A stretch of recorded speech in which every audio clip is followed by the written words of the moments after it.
إذا عندكم بس نص ساعة وشوية باف بيستري حعلمكم شلون تسوون أطيب موالح بأسهل طريقة وتطلع عندكم هشة وتخبل، وحنسويها ب3 نكهات بالزعتر وبنكهة البيتزا والجبن، فيلا نسويها. بلشت بنكهة البيتزا، جبت شريحة من الباف بيستري وحطيت عليها صلصة مال بيتزا جاهزة وحطيت عليها جبن ومورتديلا وشوية زيتون.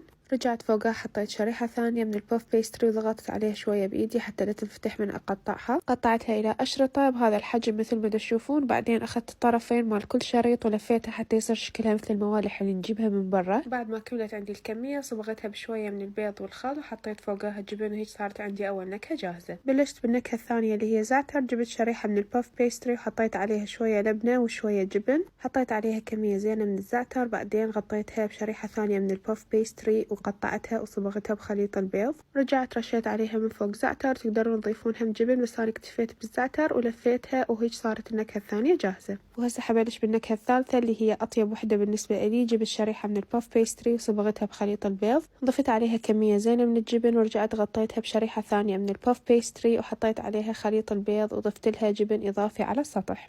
قطعتها وبرمتها مثل البقية، وبعدها صبغتها بشوية بعد من خليط البيض وحطيت عليها حبة سودا وشوية سمسم محمص، وهيك صارت عندي آخر نكهة جاهزة. حطيتهم بصينية فرن على ورق زبدة ودخلتهم الفرن درجة حرارته 180 لمدة 12 إلى 15 دقيقة أو إلى أن تطلع متحمرة بهذا الشكل. وصفة كلش سهلة وتكون جاهزة بأقل من نص ساعة وكلش طيبة، فجربوها وألف عافية.